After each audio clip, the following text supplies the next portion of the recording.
Hey guys, so for the knowledge management presentation, I'm going to be talking to you about kind of picking a bottle of wine, but more about just wine in general. Um, Wine is completely dependent upon taste. Everyone has their own likes and dislikes. Key factors in those are red or white or Zinfandel, but Zinfandel is gross. Don't ever buy Zinfandel. It's yucky and wrong. There's grape variety, country or region, and the wine style.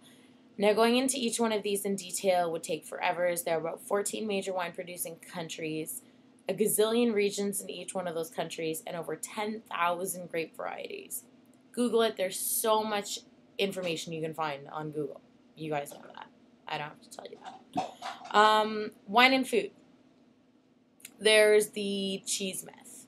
I've had several wine reps tell me that the whole wine and cheese thing is crap and that they don't actually go together, but I don't really know if I buy it. There's exceptions to every rule, and I like wine and cheese, but it totally depends upon the pairing. Just keep balance between the two. Stronger cheese with more full-bodied wine, lighter cheeses with a more delicate wine. And then kind of the major one is the meat myth. A lot of people think that red wine has to go with red meat, white wine with chicken or fish. So not true. Think of your meat as your canvas, and then the spices and the sauces that your meat is cooked in as the paint. The paint's really what matters. What your food is cooked in is what matters when it comes to matching your wine with it.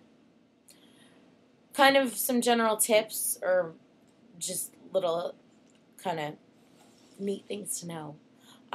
Tasting a lemon is going to make the wine seem sweeter, and tasting something sweet will make, like a marshmallow, dessert, whatever, is going to make the wine seem more bitter. An easy way to match your food to your wine is to stay within the same country. Big Italian reds are pretty much made for Italian food.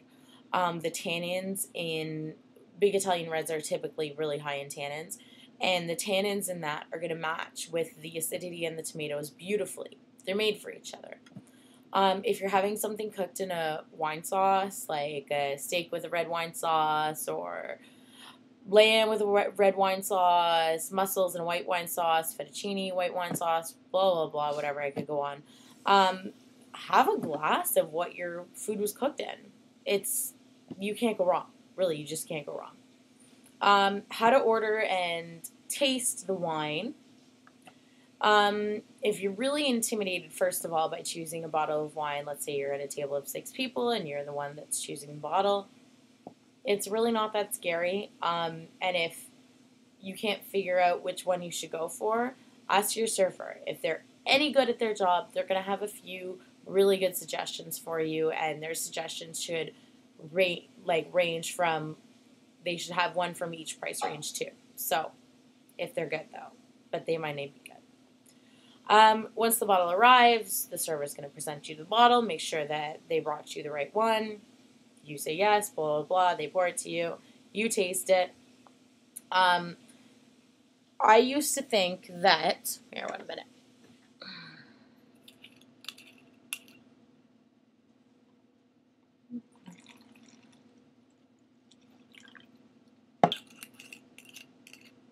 This is not a proper wine glass. Don't try this at home. I used to think that when people, I'm not going to do this right because it's not on a table. When people, and this is plastic, when people were spitting their glass like this, I used to think that they were just trying to be big deals. Not the case. Spinning your glass like this, it kind of breathes life into your wine, and it actually, intensifies any aromas that are going to come from your wine. So spin it, and then take a deep, deep breath, and you're going to be able to tell a little bit about that wine. And the more you try wine and different wines, the more experience you have with it, the more you're going to be able to tell about that wine from smelling it. This is a good one. So spin the glass. You don't look like a retard. You're supposed to do that. The only way you're going to look like a retard is if you smell the cork. The whole smelling the cork thing, it kind of works, but it's just mostly for people that want to look like big deals. You can't really tell 100% if the wine has gone bad just by smelling the cork. You have to smell it and you have to taste it. The only way that is going to be a guaranteed sign is if the cork is like falling apart. If it's not one of the plastic ones or one of those twist off corks, it's going to be falling apart. That's the only way you can tell. Just leave it. It's really not important. 5 basic criteria in tasting wine.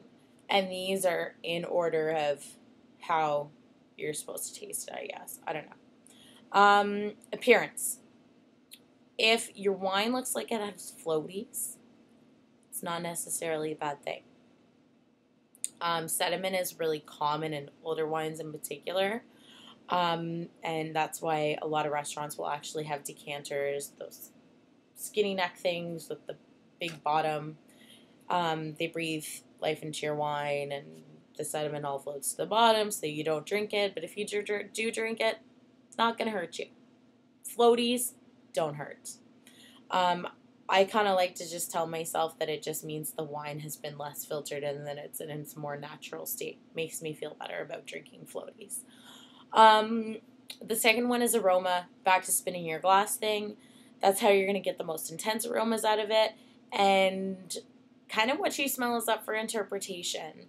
Some people may smell leather or tobacco. Some people may smell cherries. It's just totally dependent on your nose. Third, taste. This is self-explanatory, but this is where you're going to find whether it's fruity or oaky or earthy or what the balance is between all of those different things. Fourth is texture. And this can also be called or referred to as weight. And it's pretty much dependent on how tannic the wine is. A wine that is high in tannins is going to almost like, when you drink it, it's going to like almost like suck all the moisture out of your mouth and it makes you go shh. And it sounds like a bad thing, but it's not. It just back to depending on what you like. And then the fifth thing is finish. And this is how long the flavor of the wine and all the tannins and blah, blah, blah, how long that lasts on your palate. So there's the 5 things. Another thing about wine is the temperature. Serving temperatures vary by the type of wine and its characteristics. It's a common belief that red wine should be served at room temperature and white wine should be served fresh out of the fridge. Not true. Red wine should actually be served slightly chilled, but take that loosely. The proper serving temperature is about, for reds, 52 to 65 degrees Fahrenheit, and I don't know what that means, but you can figure it out in Celsius because I don't know what it is. And for whites, it's 45 to 50 degrees Fahrenheit. And really, if you're really ever wondering anything about wine, Google it. There's so many amazing websites with really straightforward pairings, with meat pairings, with cheese pairings, anything, grape varieties, like everything. And then the other basic thing to really remember is that the most expensive bottle of wine isn't always going to be the best one. One of my favorite reds at the LCBO costs less than $10, and it's amazing. And most people's knowledge and taste for wine isn't good enough to notice the difference between a $20 bottle and a $120 bottle. So, yeah, that's kind of wine at its basic and least scary. Wine intimidates people, and it shouldn't because it's really not intimidating. And P.S., I meant to tell everyone, but I didn't get a chance to tell everyone before I left for my trip. My unofficial, very casual, not a big deal, come say bye to me thing is tonight, 8 o'clock at the Blue Cactus. So if you want to come say hi and have a drink with me, you can do so. Steven, that includes you. Bring your guitar. I don't want to see you if you don't have your guitar. Yeah. Bye, guys. I'll see you Thursday.